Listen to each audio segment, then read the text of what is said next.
ዋላችሁ። እግዚአብሔር የተመሰገነ ይሁን። እንኳን ከዘመነ ዮሐንስ ወደ ዘመነ ማቴዎስ በሰላም አደረሳችሁ። እንኳን ሁላችንም አደረሰልን። እስቲ እንደተቀመጠን ለዚህ ጌታ ክብር እንስጠው። ሃሌሉያ። ጠዋት ሳንመካከር የሚያከብርሁን ታከብራለህ፣ የሚወድሁን ትወዳለህ እያሉ ከእግዚአብሔር ቃል አውጥተው ዝማሬ ሲያቀርቡ ገረመኝ። ምክንያቱም እኔም ማቀርበው መልእክት እግዚአብሔር ያከበረው ሰው በሚል ነው። ጌታ ይባረክ። እግዚአብሔር ያከበረው ሰው የሚል ነው እና እንግዲህ እሁድ እዚህ ቤተክርስቲያን ሁለቴ ነው የሚደመጠው። እግዚአብሔር ቀድሞ ያልገባው አሁን በደንብ ይገባል ማለት ነው። ጌታ የተባረከ ይሁን። እግዚአብሔር ይመስገን። አጫጭር የሆኑ 3 የንባብ ክፍሎች አሉኝ። ጌታ ይመስገን። እነሱን እንመለከታለን። 3 ክፍሎች እናነባለን፣ አጭር የሆኑ። አንደኛው ይሄው በዝማሬ የገለጹት ነው። አንደኛ ሳሙኤል ምዕራፍ 2 ቁጥር 30 ላይ ያለውን ቃል እናነባለን። ስለዚህም የእስራኤል አምላክ እግዚአብሔር እንዲህ ይላል፣ በእውነት ቤትህ የአባትህም ቤት ለዘላለም በፊቴ እንዲኖር ተናግሬአለሁ። አሁን ግን እግዚአብሔር እንዲህ ይላል፣ ያከበሩኝን አከብራለሁ፣ የናቁኝም ይናቃሉና ይህ አይሆንልኝም ይላል እግዚአብሔር። ወደ መዝሙረ ዳዊት ወስዳቸዋለሁ። 89ኛው ምዕራፍ በቅንፍ ማለት ነው። ቁጥር 20ና 21ን አነባለሁ። ስለ ዳዊት የተነገረ ነው። ባሪያዬ ዳዊትን አገኘሁት፣ ቅዱስ ዘይትም ቀባሁት። እጄም ትረዳዋለች፣ ክንዴም ታጸናዋለች ይላል። በመጨረሻም ወደ ዮሐንስ ወንጌል ወስዳቸዋለሁ። የመጨረሻ ንባብ ክፍሌ 13ኛው ምዕራፍ ላይ ብታወጡ ቁጥር 31ና 32ን አንብበን እንጸልይ። ከወጣም በኋላ ኢየሱስ እንዲህ አለ፣ አሁን የሰው ልጅ ከበረ፣ እግዚአብሔርም ስለ እርሱ ከበረ። እግዚአብሔር ስለ እርሱ የከበረ ከሆነ እግዚአብሔር ደግሞ እርሱን ራሱን ያከብረዋል፣ ወዲያውም ያከብረዋል ይላል። ጌታ ቃሉን እንዲባርክልን እንጸልያለን።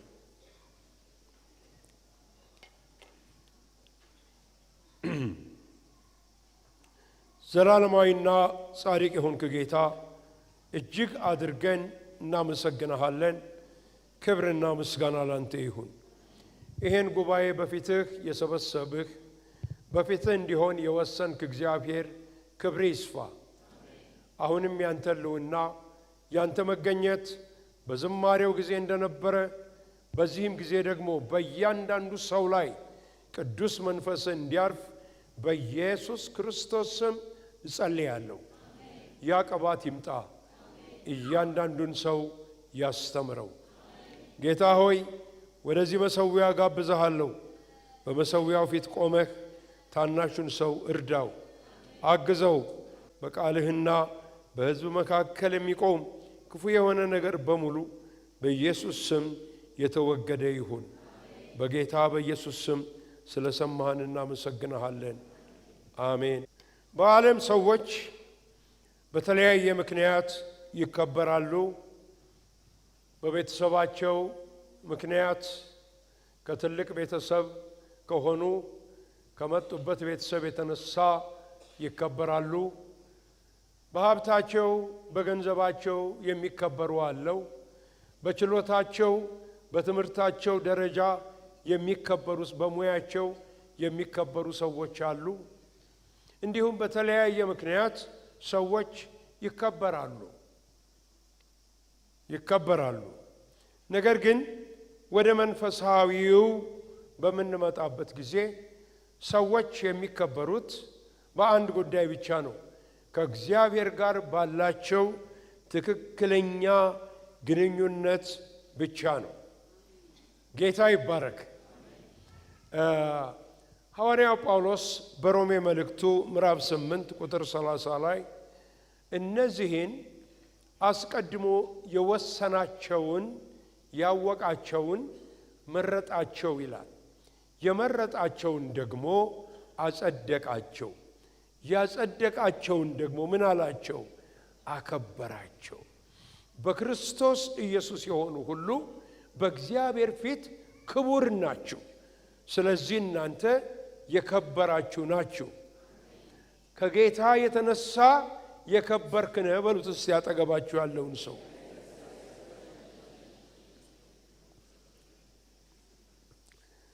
ነገር ግን ወገኖች ሆይ እንግዲህ ክብር በተለያየ ምክንያት ለሰዎች እንደሚመጣ ነግሬያቸዋለሁ። በእግዚአብሔር ቤት ውስጥም ሆነ በመንፈሳዊ ደግሞ ስንመለከት ክብር ሰዎች የሚሰጡት ክብር ለሌላው ሰው በተለያየ ምክንያት ይመጣል። የእግዚአብሔር ቃልም እርስ በርሳችን እንከባበር ይላል። ምንም ስህተት የለውም። ነገር ግን ወገኖች ሆይ የእግዚአብሔርን ሳይሆን የሰውን ክብር ብቻ መፈለግ፣ ያንን መሻት ደግሞ እግዚአብሔርን በጣም ያሳዝነዋል።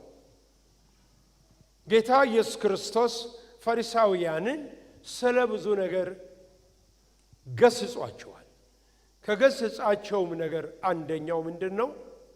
እናንተ የሰውን ክብር የምትፈልጉ፣ የከበሬታን ወንበር የምትፈልጉ፣ የእግዚአብሔርን ሳይሆን የሰውን የምትፈልጉ ብሎ እጅግ አድርጎ ሲገስጻቸው እንመለከታለን። ከሰው የሚመጣ ክብርና ከእግዚአብሔር የሚመጣ መከበር ሁለቱ ይለያያሉ። ከሰው የሚመጣ መከበር ሊቀየር ይችላል፣ ይቀየራል። ዛሬ ያከበረን ሰው ነገ ሊያዋርደን ይችላል። ገንዘብ ባለ ጊዜ ያከበሩን ሰዎች በሌለን ጊዜ ዞር ብለው ላያዩን ይችላሉ። ነገር ግን የእግዚአብሔር ክብር በክርስቶስ ኢየሱስ የተገኘ የደህንነት ክብር ከፍና ዝቅ አይልም። ክብር ለስሙ ይሁንለት። አዎ ይሁንለት። ሃሌሉያ። ሁል ጊዜ የሚኖር ነው። ሁል ጊዜ የሚኖር ነው ጌታ ኢየሱስ ክርስቶስ። ስለዚህ ወንጌላቱን ስናነብ ስንመለከት ሁል ጊዜ ከአባቱ ብቻ ያለውን ክብር የሚፈልግ ነበረ። ስለዚህ የሚናገር ነበር። እኔ የሚያከብረኝ አባቴ ነው። ሲጸልይም ደግሞ አባት ሆይ ዓለም ከመፈጠሩ በፊት በሰጠኸኝ ክብር አክብረኝ ብሎ ወደ አባቱ ብቻ ይጸልይ ነበርን፣ ይህን አይነቱን ጸሎት። ስለዚህ ጌታ ኢየሱስ ክርስቶስን ስንመለከተው የጸለያቸው ጸሎቶች በዮሐንስ ወንጌል ምዕራፍ 17 ከቁጥር 1 እስከ 2 ስለ መክበር ሲናገር ከአባቱ ጋር አያይዞ እንደሚናገር ነው። ለእኛም እንዲሁ ይሁንልን። የእግዚአብሔርን ክብር ብቻ የምንፈልግ ከሆነ አንድ ቀን አንሰበርም፣ ዲስአፖይንት አንሆንም። ምክንያቱም እግዚአብሔር አይለዋወጥምና ከፍታና ዝቅታ የለውምና። ጌታ ይባረክ። ስለዚህ እኛም ደግሞ እንዲሁ እንድንሆን ያስፈልገናል። አዎ እንዲሁ እንድንሆን ያስፈልገናል። አገልጋዮችም የሆንን ሰዎች ራሳችንን እንድንመረምር ያስፈልገናል። እነዚህ ከኛ ስም በፊት የተቀመጡት የማዕረግ ስሞች አንዱ ሐዋርያ፣ አንዱ ፓስተር፣ አንዱ ወንጌላዊ፣ ሌላው ነቢይ የሚለው ነገር ወገኖች ሆይ ያ የአገልግሎታችንን ባህሪ የሚገልጽ እንጂ ስለ ክብር የሚናገር አይደለም። ክብር የእግዚአብሔር ነው። አዎ ክብር የእግዚአብሔር ነው።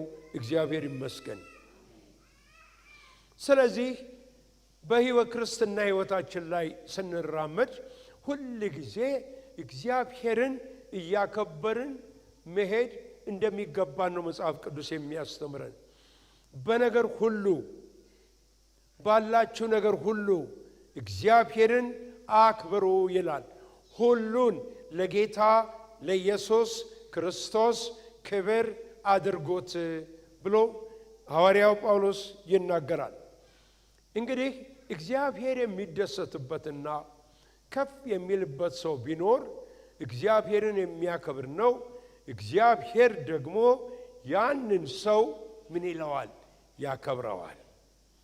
ጌታ ይመስገን፣ ያከብረዋል።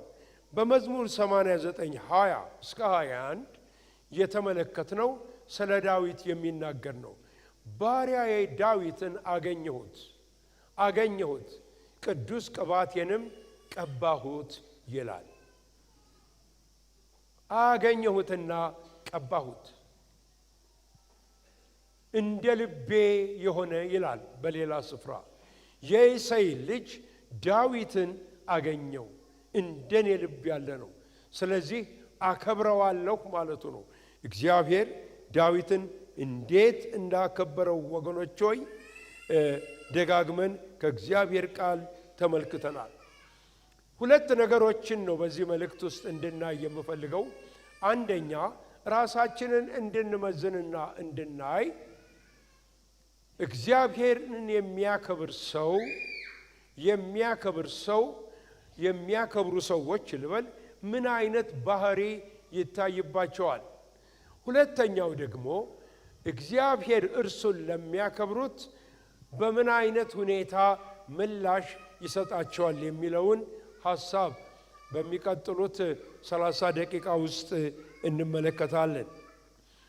አንደኛ እነዚህ እግዚአብሔርን የሚያከብር ሰው ያለው ባህሪ እግዚአብሔር የሁሉ ነገር የበላይ ነው ይላል። እግዚአብሔር የበላይ ነው። እግዚአብሔር ከሁሉ በላይ ነው። ተወዳዳሪ የሌለው የበላይ ነው ብሎ ይናገራል። መዝሙሮቻችንም ይሄን ነው የሚናገሩት። የበላይ ነህ የበላይ እያልን ብዙ ጊዜ እንደምንዘምረው ማለት ነው። እግዚአብሔር የተመሰገነ ይሁን።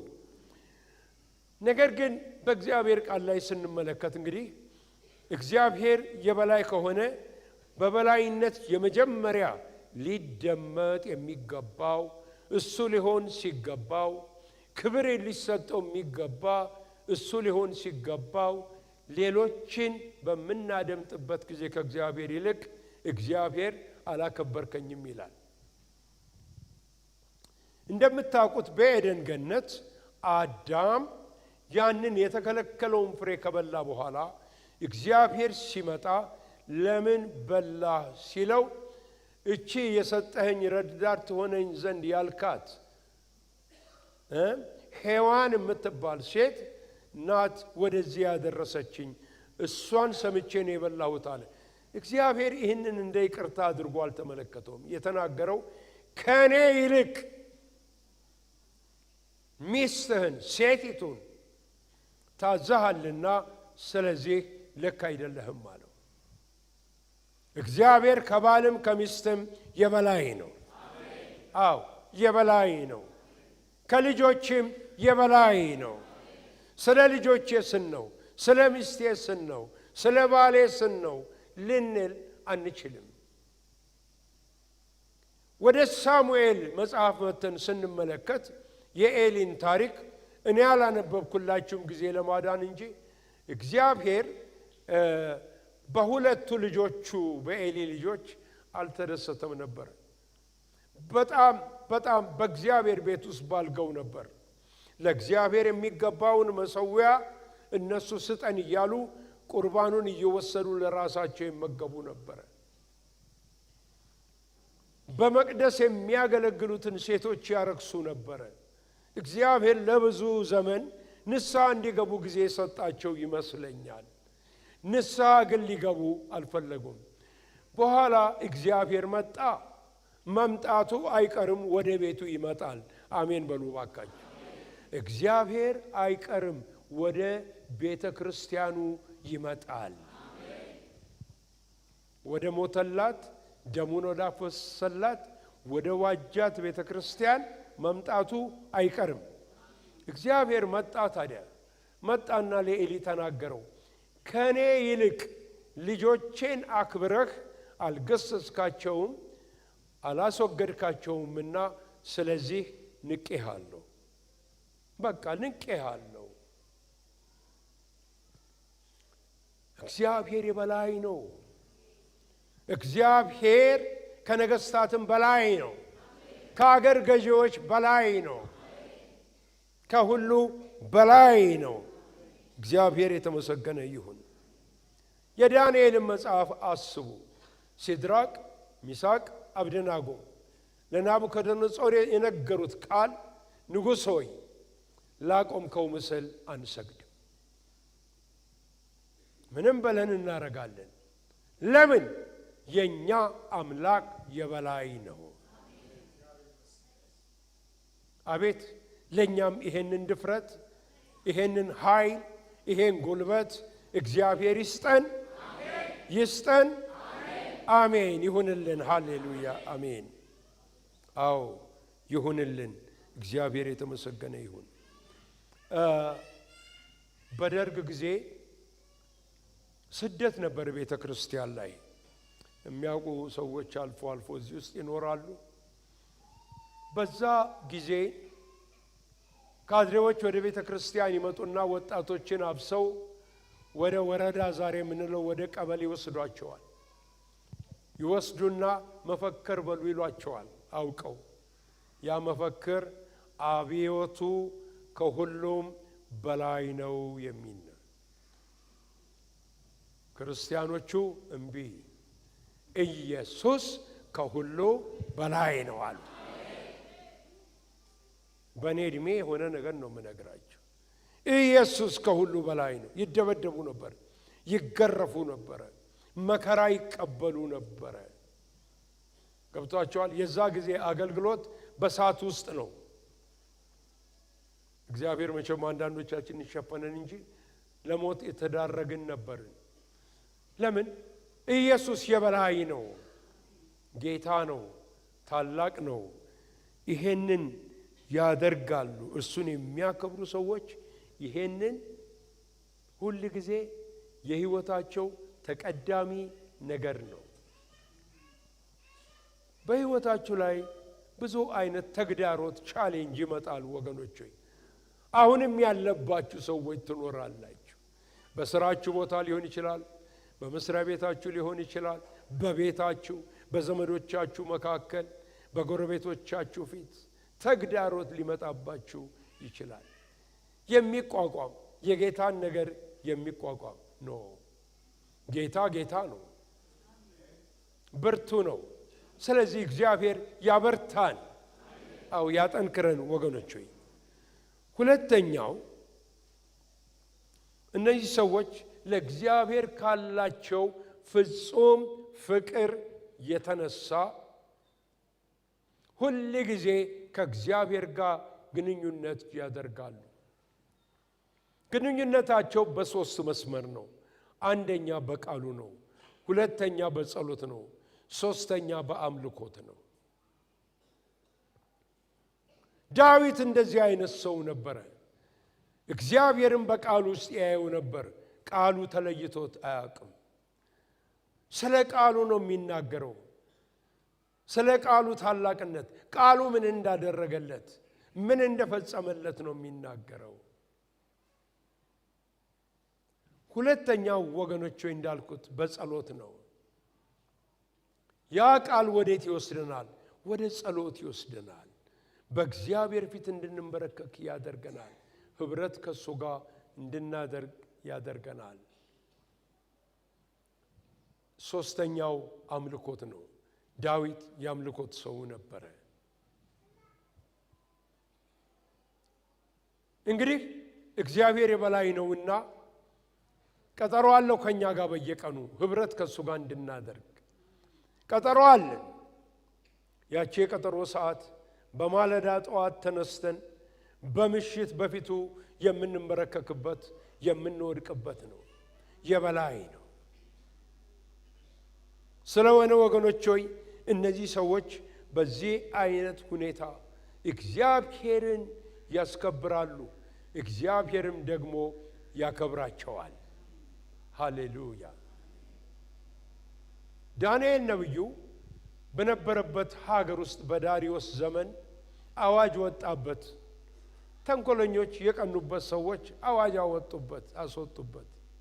በምን ወጥመድ ውስጥ እንክተተው ሲሉ ዳንኤልን በአምላኩ ሕግ በስተቀረ በሌላ ልናገኘው አንችልም አሉ።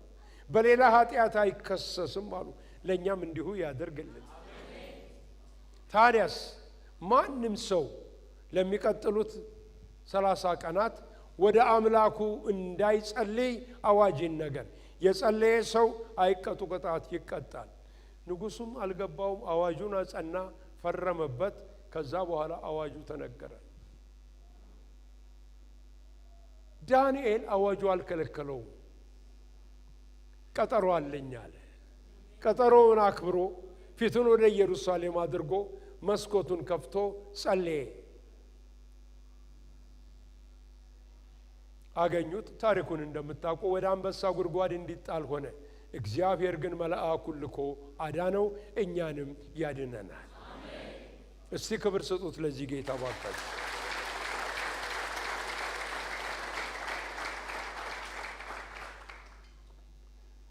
ስለዚህ ቀጠሮ አለው ከእያንዳንዳችን ጋር። የቃሉ ቀጠሮ አለ፣ የጸሎት ቀጠሮ አለ፣ የአምልኮ ቀጠሮ አለ። እግዚአብሔር የተመሰገነ ይሁን። ሶስተኛ እነዚህ እግዚአብሔር ያከበራቸው ሰዎች ቢያከብራቸውም ሰዎች ናቸውና መሳሳታቸው አይቀርም። ኃጢአትን ይሰራሉ። ኃጢአትን ግን በሚሰሩበት ጊዜ በእግዚአብሔር ፊት ቀርበው ንስሐ ይገባል። ንስሐ ይገባል። ወገኖች ሆይ በእርግጥ ጌታን የምንወድ ከሆነ የምናከብረው ከሆነ በኃጢአት እየተመላለስን ወደ እግዚአብሔር ቤት እየመጣን ቁጭ ብለን እንደው ዝም ብለን አምልከን ቃሉን ሰምተን አንወጣም። ንስሐ እንገባለን። ንስሐ ንስሐ ንስሐ። የኖርንበት ክፉ የሆነ እስራት በጌታ በኢየሱስ ክርስቶስ ስም በ2017 ዓመተ ምህረት የተሰበረ የተቆረጠ ይሁን። ሲከተለን የነበረ በእነዚህ ዓመታቶች ሁሉ አዝለነው ያለ የምናስታምመው ኃጢአት በጌታ በኢየሱስ ስም 2017 ላይ ተቆርጧል። ሃሌሉያ! ተቆርጧል። ሃሌሉያ! ከቤታችን ተቆርጧል። ከቤተ ክርስቲያን ተቆርጧል። ከሀገር ላይ በኢየሱስ ስም ተቆርጧል። ክብር ለስሙ ይሁንልን። ንስሐ የመግባት የለመደ የንስሐ ልቦና አላቸው። እግዚአብሔር ንስሐ በሚገባ ሰው ደስ ይለዋል። ለምንድን ነው ሰዎች ንስሐ ለመግባት የማይፈልጉት?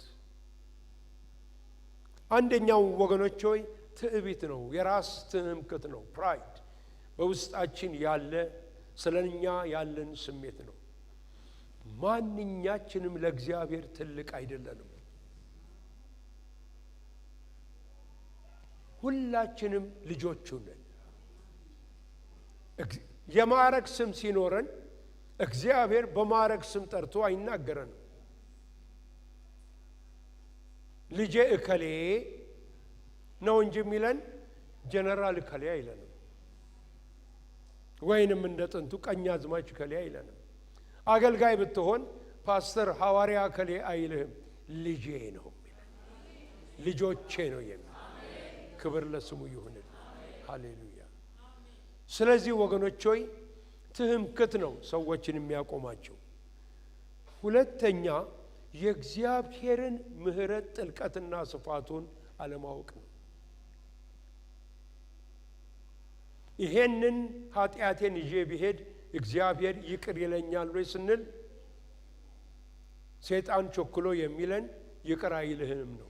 ይሁዳን በዚህ ነው ጎል የከተተው። በፍጹም ይቅር አይልህም፣ አልቻለም ይቅርታ መጠየቅ። ያንተ ኃጢአት የከፋ ነው፣ ይቅር አይልህም። ገብቷቸዋል። ኃጢአታችን እጅግ ከፍ ቢል አንድ ሰባኪ ሰብክ ነበር፣ ስፐርጀን የተባለ የታወቀ ሰባኪ። ምን ይላል? ኃጢአትህ እንደ ሲና ተራራ ወደ ላይ ቢከመር የእግዚአብሔር ምሕረት ደግሞ እንደ ቀራንዮ ተራራ በከፍታ ላይ አልፎት ይሄዳል ይላል። ሃሌሉያ! ምሕረቱ እጅግ ጥልቅ ነው። እጅግ ጥልቅ እኛ ከምናስበው በላይ ጥልቅ ነው። መሐሪ ነው እግዚአብሔር። ይቅር ባይ ነው እግዚአብሔር። መሐሪ ይቅር ባይ መሆን ብቻ ሳይሆን የወደቀውን አንስቶ የሚያክም፣ የወደቀውን አንስቶ መልሶ የሚያነሳ፣ አበጃጅቶ የሚያቆም ጌታ። ሃሌሉያ!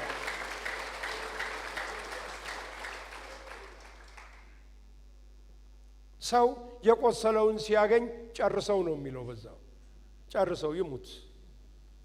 እግዚአብሔር ግን የቆሰለውን ያነሳል። ኃጢአት የሰበረውን ያነሳል። ኃጢአት ያቆሰለውን ያነሳል። ዲያብሎስ የመታውን ያነሳል። አበጃጅቶ ያቆማል እንደገና። ሃሌሉያ! ክብር ለስሙ ይሁን። እንዲህ አይነት አምላክ ነው። ሶስተኛው ኃጢአቴን ልደብቃት እችላለሁ የሚል ስሜት ነው። ብዙዎች ይሄንን ይታለሉበታል። ይደብቂያት መኖር እችላለሁ፣ ማንም እንዳያውቀው መኖር እችላለሁ። ብዙዎች ይህን ያደረጉ የታወቁ ሰባኪዎች በሌላው ዓለም ባልታወቀ ጊዜ ባልታወቀ ሁኔታ እግዚአብሔር አጋልጧቸው ተገኝተው እያለቀሱ በሕዝብ ፊት ቆመዋል። እስከዛ ይጠብቅም የእግዚአብሔር ሰው። የእግዚአብሔር ሰው ግን ይመለሳል። ዳዊት ሁለት ጥሩ ዝማሬዎችን ጽፎ አበርክቷል ለእስራኤል። አንደኛው እግዚአብሔርን አመስግኑ፣ ስሙንም ጥሩ፣ ለአሕዛብም ሥራውን አውሩ፣ ተቀኙለት፣ ዘምሩለት፣ ታምራቱንም ሁሉ ተናገሩ የሚል ነው። ሌላው ዝማሬ ደግሞ ያመለከተው ቸር ነውና ምሕረቱ ለዘላለም ነውና። ዳዊት የእግዚአብሔርን ምሕረት ጥልቀቷን የሚያውቅ ነበር። ጥልቀቷን ያውቃል። ስለሚያውቁ ወገኖች ዳዊት የሚገርማችሁ ምን ጊዜም ቢሆን ወድቆ ንስሐ ለመግባት ጊዜ አይፈጅበትም። እግዚአብሔር ያከበረው ሰው ነበር። በዚህ ነው እግዚአብሔር ያከበረው። አንድም ዳዊት እኮ አንድ ጊዜ ያው የኦሮንንና የእሱን የቤርሴባን ታሪክ ታውቃላችሁ። የቤርሳቤ ሸፈንፈን ለማድረግ ሞከረ። ትንሽ የራሱን ጌም መጫወት ፈለገ። ነገር ግን በቤቱ ናታን የሚባል ነብይ ነበረ። እግዚአብሔር ረዳው። ትክክለኛ ሰው በሕይወት ውስጥ ነበረ። እግዚአብሔር ትክክለኛውን የእግዚአብሔር ሰው ይስጣችሁ። አዎ ገብቷችኋል? ባበላችሁት ጊዜ የሚመርቅ ባላበላችሁት ጊዜ የሚረግም ነብይ አይደለም። ነገር ግን እውነተኛ ናታን በቤተ መንግሥት ውስጥ እንደፈለገ ይገባል ይወጣል። የሚሰማው ግን ማንን ነው? እግዚአብሔርን ብቻ ነው። ከእግዚአብሔር ሰማና በቀጥታ ሄደ። ዳዊት ተሳስተሃል ብሎ ሲነግረው ወደቅ። በቃ በላዩ ላይ የነበረውን ዘውድ ጣለ፣ ማቅ ለበሰ፣ ተንከባለለ። እግዚአብሔርም በምሕረቱ ተገናኘው፣ እኛንም ይገናኘን። ሃሌሉያ! ይሄ ነው ምክንያቱ። እግዚአብሔር በንስሐ በጣም ደስ እንደሚለው እኔ አንድ ታሪክ አለ። ከቤታችሁ አንብቡት። አንደኛ ነገሥት ምዕራፍ 20 ከቁጥር 27 እስከ 29። ይሄ ታሪክ የሚናገረው ስለ አካብ ነው። አካብ ምንም ጥሩ ነገር የሌለበት ንጉሥ፣ ጣዖት አምላኪ፣ ጣዖትን ያስፋፋ፣ የሐሰተኞች ነቢያቶችን የሚቀልብ፣ የእግዚአብሔርን ስም በቃ ያጥላላ ሰው ነው እና እግዚአብሔር በነቢዩ በኤልያስ በኩል መልእክት ላከበት። አጠፋሃለሁ አለው እግዚአብሔር። በቃ ላጠፋ ነው። ወዲያውኑ ማቅ ለበሰው ይላል። አካብ ጣዖት አምላኪው እግዚአብሔር አየውና ተገረመ። ኤልያስን ምን አለው? አየህን ራሱን እንዴት እንዳዋረደ፣ በአመድ ላይ እንደተኛ፣ እንዴት ቅስስ ብሎ እንደሄደ ተመልከት። በቃ ምሬሃለሁ ብለህ ንገረዋል። እግዚአብሔር በምህረቱ ለጋስ ነው። እግዚአብሔር የተመሰገነ ይሁን። ሰው ምን ይላል? ስንቴ ነው ይቅር የሚልህ ይላል። እግዚአብሔር ግን ለጋስ ነው። አረ ክብር ለስሙ ይሁንልን። ሃሌሉያ! ክብር ለስሙ ይሁንልን። አራተኛ እነዚህ እግዚአብሔር ያከበራቸው የሚያከብሩ ሰዎች በእግዚአብሔር ለሚያቀርቡት መስዋዕትና ቁርባን ከልባቸው ነው የሚያቀርቡት። በዚህ በሉቃስ ወንጌል ምዕራፍ 21 ከቁጥር 1 እስከ 4 የዛች መበለት ታሪክ አለ። ያቺ መበለት ኢየሱስ አይኑን ሲመለከት በቤተ መቅደስ ሆኖ ቁጭ ብሎ ሲያይ እየመጡ ሀብታሞች በጣም ብዙ ገንዘብ ይጨምራሉ። ልቡ አልደረሰም፣ በእነሱ ስጦታ አልተነካም። ይቺ መበለት መጣ መቀነቷን ፈታችና አንድ ሳንቲም አውጥታ ስትጥል የሱ ልብ በመስዋዕቱ ላይ አብሮ ወደቀ። ተናገረናት። ከሁሉ አብልጣ እሷ ሰጠች አለ። አከበረችኝ አለ። ወገኖች ሆይ እንዴ በቤተ ክርስቲያን መተን መባ ሲባል ኪስ አንዳውስ አይደለን የፓስተር ከዛ በኋላ ደግሞ እንጠመልለውና እንዳይፈታ አድርገን እንወረውረዋለን። እኔ ዲያቆናቱ ያሳዝኑኛል እሱን ሲያስተካክሉ። ሚክያስ ምን አለ ነብዩ? ፋንድያችሁን እኔ ላይ አትርጩብኝ አለ። እንዴት ከባድ ቃል ነው አይደለ እንዴ ፓስተር? ፋንድያ ነው አለ። እኔ እኮ ጌታ ነኝ፣ እኔ እኮ ንጉሥ ነኝ፣ እኔ እኮ አምላክ ነኝ። ሂድና ለጌታ እስቲ ያልሆነ ስጦታ ስጠው ይቀበልህ። እንደው እንደ ንጉሥነቱ፣ እንደ አምላክነቱ፣ እንደ ጌትነቱ መባችንን እናቅርብ። እግዚአብሔር ደስ ይለዋል። አዎ ደስ ይለዋል። እግዚአብሔር የተመሰገነ ይሁን። ስለዚህ በልባችን ሙላት ከጌታ ፍቅር የተነሳ የምናደርገው እግዚአብሔርን ይነካዋል። እግዚአብሔር የተመሰገነ ይሁን። አምስተኛ ወገኖች ሆይ እግዚአብሔርን በመፍራት ይመላለሳሉ። ስለዚህ ነው በእግዚአብሔር ፊት የሚከብሩት። እግዚአብሔርም የሚያከብራቸው በዚህ ምክንያት ነው። አዎ ወገኖች ሆይ እግዚአብሔርን ስናስበው እግዚአብሔር አባታችን ነው ማለት እንችላለን። እረኛችን ነው እንላለን። ጓደኛችንም ነው እንላለን። አብርሃም ወዳጄ ነው እንዳለው ግን አንርሳ። እግዚአብሔር ደግሞ የዕብራውያን ጸሐፊ በ12ኛው ምዕራፍ ላይ እንደተናገረው ቁጥር 29 ላይ የሚያጠፋ እሳት ነው። እሳት ነው። በፊቱ ልንንቀጠቀጥ ይገባናል። ልንፈራው ይገባናል። ለዚህ ነው እኮ ወደ እግዚአብሔር ቤት በገባ ጊዜ እግርህን ጠብቅ ሲል የእግዚአብሔር ሕልውና ባለበት አካባቢ ዝም ብለህ ጀለጥ ጀለጥ አትበል ነው። ተጠንቀቅ። የት ነበርክ? የት አምሽተህ ነበር? የት ውለህ ነበረ? ከየት ነው የምትመጣው? ምን ልታረግ መጣህ? ሁሉን እግዚአብሔር ያውቃል አይደለ ወንድም? ሁሉን እግዚአብሔር ያውቃል። ጌታ ኢየሱስ ክርስቶስ መጽሐፉ ሲመሰክርለት ወገኖች ሆይ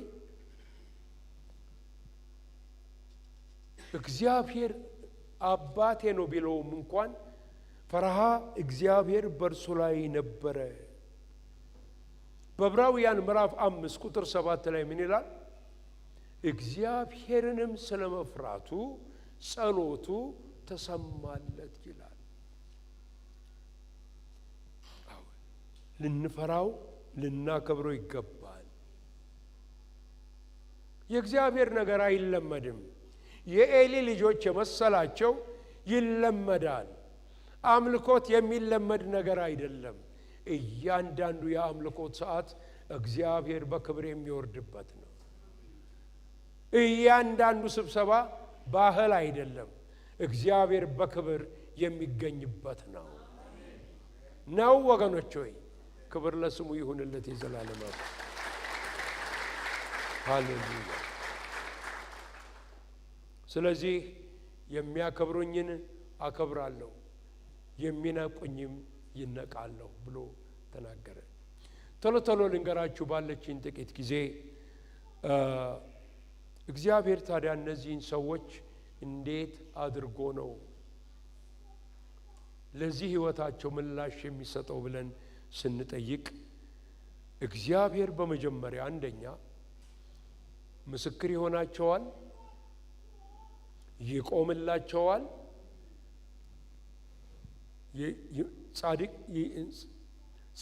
ጻድቅ እንደሆኑ ያስመሰክርላቸዋል። ሃሌሉያ። ዮሴፍን ተመልከቱት። የመጀመሪያው ሰው እግዚአብሔርን የሚፈራ እግዚአብሔርም ደግሞ እጅ በርሱ ላይ የነበረ ሰው ነው። በሐሰት ተከሰሰ። ክሱ ታውቃላችሁ። የጌታው ሚስት ሊደፍር የተናነቀ ባለጌ ዱርዬ ሰው ነው ተባለ።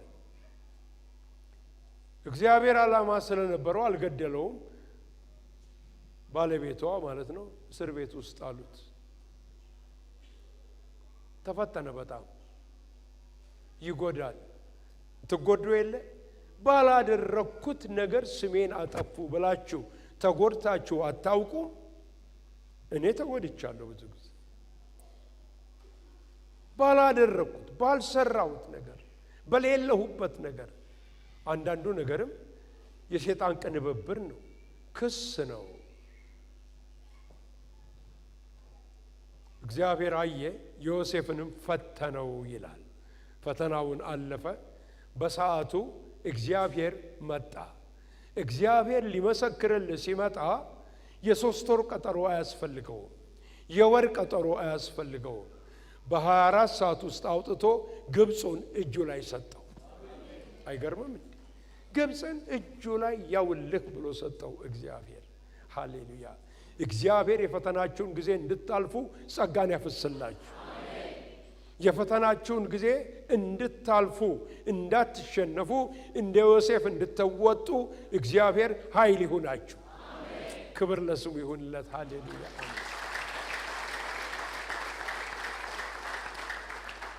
በተለይ የሙሉ ጊዜ አገልጋዮች ትኖሩ ይሆናል እዚህ ውስጥ፣ ወይ ደግሞ ጥሪ የደረሳችሁ ሰዎች ካላችሁ ትንሽ ፒስ ኦፍ አድቫይስ ትንሽ ምክር ልስጣችሁ። ያቺ ምክር ምንድናት? ይሄ አይቀርላችሁም፣ በፍጹም አይቀርላችሁም። አደራ ለራሳችሁ እንዳትሟገቱ። የሚሟገትላችሁ ጌታ ይገለጻል። ሃሌሉያ። ከ50 ዓመት በላይ አገልግሎቴ ያየሁት ይሄ ነው። ይገለጻል። ጌታ ራሱ ይመሰክር። ለዮሴፍ መሰከረለት። ነገር ግን አንድ የሚደረጉ ስህተቶች አይቻሉ። ስለ በቀል እንጸልያለን።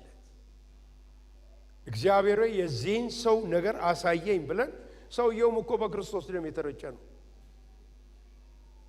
ልክ እሱ ዲቃላ እንደሆነ መጥፋት እንዳለበት የዚህን ሰውዬ ነገር አሳየኝ እያልን እንጸልያለን። አንዱ ሲነግረኝ እንደምሞት የሐሰት ትንቢት ተሰብስበው ተናገሩብኝ አለ። እሱ አሁንም በሕይወት አለ። እንፈልገዋለን፣ በቀሉን ውስጣችን ይመኘዋል። እግዚአብሔር ግን እንደሱ አይደለም የሚሰራው። እግዚአብሔር እንዴት እንደሚሰራ ልንገራችሁ። የነቀፏችሁ የሚጠሏችሁን በሕይወት አኑሮ በዓይናችሁ ፊት ለምልማችሁ ስትወጡ ያሳያችኋል። እግዚአብሔር ይሄን ዮሴፍ ወንድሞች ያዩት ይሄንን ነው። አልጠፉም። እንደ ሰው ቢሆን ሁሉ ሞት ይገባቸዋል። በቃ ከሞት ያነሰ ቅጣት አይገባቸውም። የለም በቃ በሕይወት ኖራችሁ የወንድማችሁ መጨረሻ አሳያቸው። ዳዊት ሲዘምር ያለው ይሄ ነው። ገበታን አዘጋጀህልኝ በጠላቶቼ ፊት ለፊት ራሴን በዘይት ምን አልከው? ቀባሁ። እግዚአብሔር ይቀባችሁ። የእግዚአብሔር ቅባት በዚህ ጉባኤ ላይ ይሁን። በእናንተ ብቻ ሳይሆን በልጆቻችሁ በልጅ ልጆቻችሁ ላይ የእግዚአብሔር ቅባት ይፍሰስ። አሁንም አሜን ይሁን። አሁንም አሜን ይሁን። አሁንም አሜን ይሁን።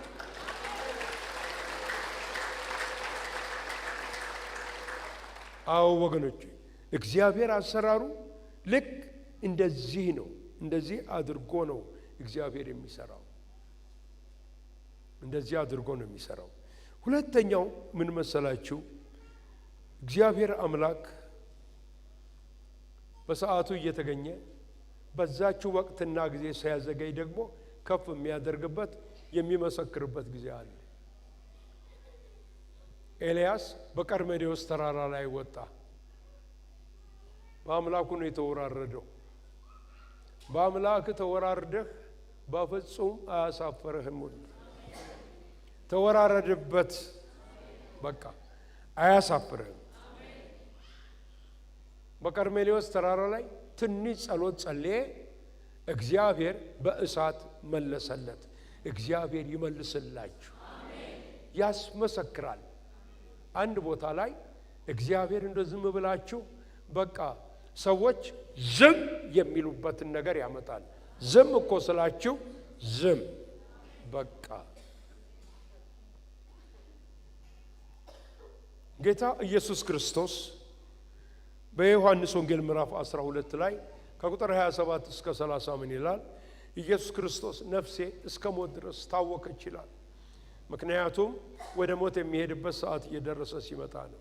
ከዛ ጸለየ፣ አባት ሆይ ስምህን አክብረው አለ። ከሰማይም አከበርኩት ደግሞም አከብረዋለሁ የሚል ድምፅ መጣ ይላል። መጣ።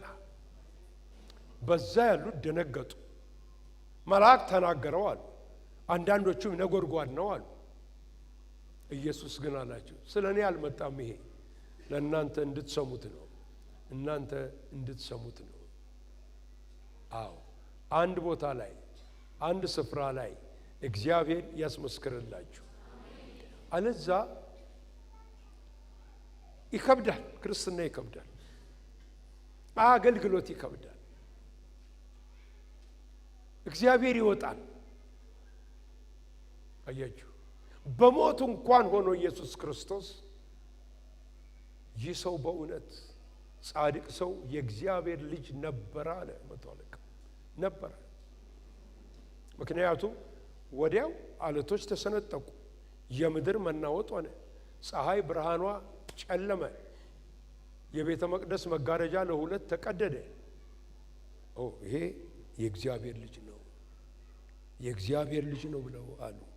ሃሌሉያ፣ ክብር ለስሙ ይሁን። በመጨረሻም እግዚአብሔር ሰዎችን ሲያከብር በሰማይ በምድርም ባለ ባርኮት ሁሉ ያጥለቀልቃቸዋል። በሰማያዊ ባርኮት መንፈሳዊ ብልጽግና ይሰጣቸዋል። ምድራዊም በረከት አይጎልባቸውም። ሃሌሉያ። አብርሃም እንዲህ አይነት ሰው ነበር። ተለይቶ ወጣ ከቤተሰቡ፣ እግዚአብሔርን በመታዘዙ አከበረ። ከዛስ በኋላ ወገኖች እግዚአብሔር ምንም እኮ የሌለው ሰው ነበር። አበለጸገው፣ ባረከው፣ ዳሰሰው። አብርሃም ግን ሀብቴ ያለኝ ሀብት ተትረፈረፈልኝ እያለ ከበሮ አልደለቀም። እንደ መጻተኛ ኖረ። እቺ ምድር አትገባኝም፣ ሌላም መጠበቃት ከተማ አለ እያለ እየሰጠ እያካፈለ ሄደ። እግዚአብሔር የተመሰገነ ይሁን። ወገኖች ሆይ እግዚአብሔር በሰማይና በምድር በተገለጸ ገናም በሚገለጥ ባለው በሚመጣውም በነበረውም ባርኮት ሁሉ ይባርካችሁ። ይሄ የአዲስ ዓመት መግቢያ ነው። እኔን መልእክት መደምደም የምፈልገው ይሄን ጉባኤ እንደ እግዚአብሔር ካህን በመባረክ ነው። ሁላችሁም ትቆማላችሁ ወገኖቼ። ቆማችሁ ለእግዚአብሔር ክብር በእጆቻችሁ ስጡ። እህቶችም በእልልታ ሃሌሉያ።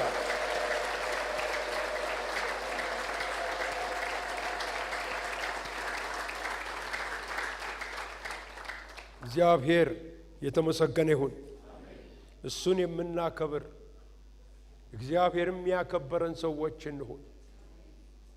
ሃሌሉያ።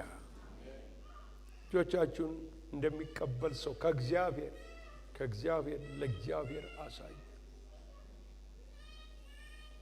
በመከራ ቀን እግዚአብሔር ይስማችሁ። ያዕቆብ አምላክ ስም ያቁማችሁ። ቁርባናችሁን ያስብላችሁ፣ ያለምልምላችሁ፣ እንደ ልባችሁ ምኞትና ፈቃድ ይስጣችሁ። እግዚአብሔር የጸለያችሁበትን ነገር በ2017 መልሱን ያምጣላችሁ። ከእናንተ ጋር የኖረ ቀንበር በዚህ በ2017 የተሰበረ ይሁን። ፍጻሜያችሁ ያማረ ይሁን። ጎደለም በምትሉት ቦታ እግዚአብሔር በረከቱን ያፈስላችሁ። ያስፈልገኛል በምትሉት ነገር እግዚአብሔር ያድርግላችሁ። የመልስ ዓመት ይሁንላችሁ። የካሳ ዓመት ይሁንላችሁ። የመጽናናት ዓመት ይሁንላችሁ። የመጠበቅ ዓመት ይሁንላችሁ። ፍሬ ማፍራት ዓመት ይሁንላችሁ። ያላገባችሁ የምታገቡበት፣ ያገባችሁ የምትወልዱበት፣ የወለዳችሁ የምትባረኩበት ዓመት ይሁንላችሁ። በውስጥም በውጭም የእግዚአብሔር ባርኮት በዚህ ዓመት ይፍሰስላችሁ። የሰማያዊው ጸጋ የሰማያዊው ባርኮት ከአምና ይልቅ ዘንድሮ ጨምሮ በላያችሁ ላይ ይምጣ። እግዚአብሔር በወርቃማው ዘይት ይቀባችሁ። በመንፈሱ ቅባት ያነሳሳችሁ። በመንፈስ የምትቃጠሉ ሁኑ። የእግዚአብሔር ፍቅር ይብዛላችሁ። በጎነቱ ሁሉ ይውጣላችሁ። ክብርና ምስጋና፣ ታላቅነት፣ ዘላለማዊነት ለስሙ ይሁን።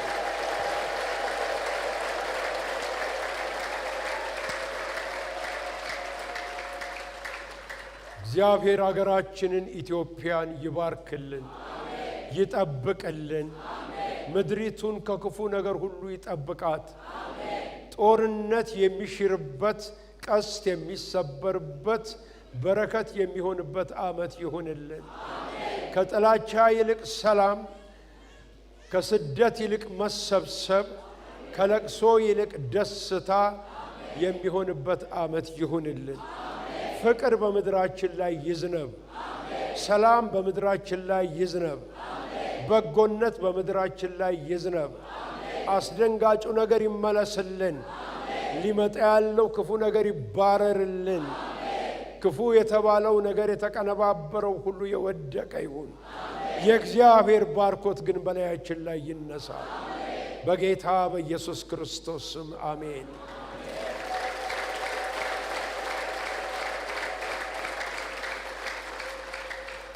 እግዚአብሔር ይባርካችሁ፣ ይጠብቃችሁ። እግዚአብሔር ፊቱን ያብራላችሁ፣ ይራራላችሁ። እግዚአብሔር ፊቱን በእናንተ ላይ ያንሳ፣ ሰላምንም ይስጣችሁ። በስመ አብ በስመ ወልድ በስመ መንፈስ ቅዱስ አንድ አምላክ አሜን። ሕዝቡም ይላል ኢየሱስ። ክብር ለእግዚአብሔር ይሁን። ሃሌሉያ አሜን።